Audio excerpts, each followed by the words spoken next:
Viewers, welcome to traditional tea channel. இன்றைக்கி நம்ம ribbon pakoda புழிய போகிறோம்.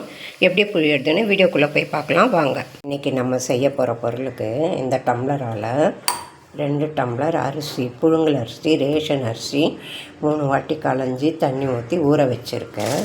அதே மாதிரி ஒரு 5 காஞ்ச மிளகா, ஒரு 3 காஷ்மீரி மிளகா எடுத்து இந்த தண்ணியில் ஊற போட்டுடுறேன். ஒரு 3 மணி நேரம் ஊறிட்டு அப்புறமா பார்ப்போம். அரிசி நல்லா ஊறிட்டு, மிளகாவும் நல்லா ஊறிட்டு, இப்போ நான் எந்த டம்ளரால் அரிசி எடுத்தனோ அதே டம்ளரால் ஒரு டம்ளர் உடைச்ச கடலை போட்டு மையாக அரைச்சிட்டு வந்துடுறேன். பாருங்கள், நல்லா அரைச்சி எடுத்துன்னு வந்துட்டேன்.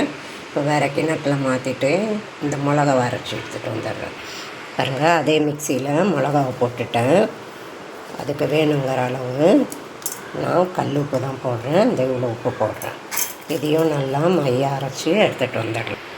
பாருங்கள், மிளகாவும் அரைச்சி எடுத்துன்னு வந்துட்டேன். இப்போது அரிசி நல்லா ஊறிடுச்சு. அரிசியும் அரைச்சி எடுத்துகிட்டு வந்துடலாம். நான் மிக்சியில் தான் அரைக்கிறேன். அந்த மிளகா அரைச்சது இல்லையா, இன்னும் நல்லா அரைப்படணுன்றதுனால அதையும் போட்டு இந்த அரிசியும் பாதி போட்டிருக்கேன். நல்லா விழுமுன்னு அரைச்சி எடுத்துகிட்டு வந்துடுறேன். இப்போ பாருங்கள், அரைச்சி எடுத்துன்னு வந்துட்டேன். இப்போ இந்த பொட்டுக்கடலை மாவை இதோட சேர்த்து கலந்துடலாம். தண்ணி ஊற்றாமல் தான் அரைச்சி, மிக்சியில் தான் அரைச்சி எடுத்துன்னு வந்திருக்கேன். கொஞ்சம் கொஞ்சமாக தண்ணி ஊற்றி கெட்டியாக அரைச்சின்னு வந்திருக்கிறேன்.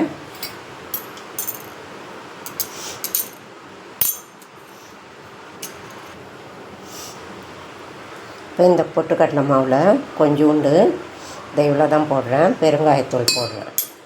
போட்டுட்டு நல்லா கலக்கிடுறேன். கலக்கிட்டு இந்த அரிசி மாவில் கொஞ்சம் கொஞ்சமாக போட்டு கலந்து வச்சிடுறேன். பாருங்கள், நல்லா பொட்டுக்கடலை மாவு எல்லாம் போட்டு கலந்து எடுத்து வச்சுருக்கேன். இப்போது அடுத்தது என்ன செய்யலாம்னு பார்க்கலாம். பாருங்கள், இந்த அச்சில் போட்டிருக்கேன். நான் ரிப்பன் பக்கோடா தான் புழிய போகிறேன். இந்த அச்சில் போட்டிருக்கேன். எண்ணெயும் காஞ்சிட்டு போட்டு பூஞ்சி எடுத்துடுறேன்.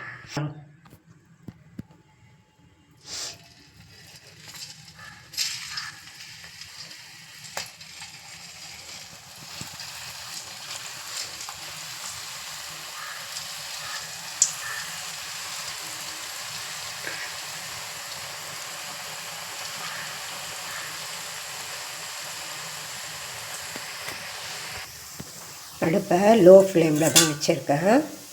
பொங்கல்ல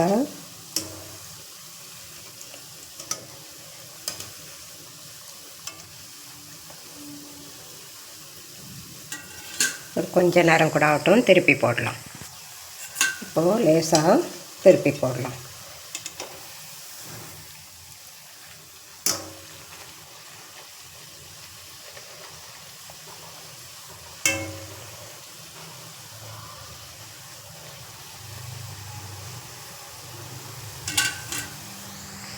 நல்லா வெந்த பின்ன எடுத்துக்கலாம்.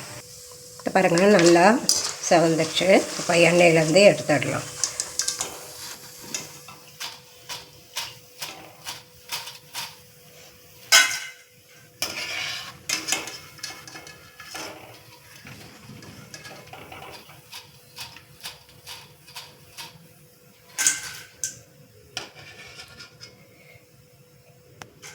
புழிஞ்சிடுறேன்.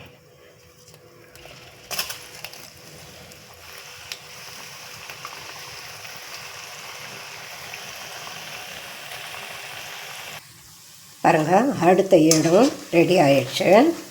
இதே மாதிரி நீங்களும் உங்கள் வீட்டில் செஞ்சு பாருங்கள். என்னுடைய சேனலுக்கு சப்ஸ்கிரைப் பண்ணுங்கள். உங்கள் தெரிஞ்சவங்க கிட்டலாம் சொல்லுங்கள். லைக் பண்ணுங்கள், ஷேர் பண்ணுங்கள். தேங்க்யூ.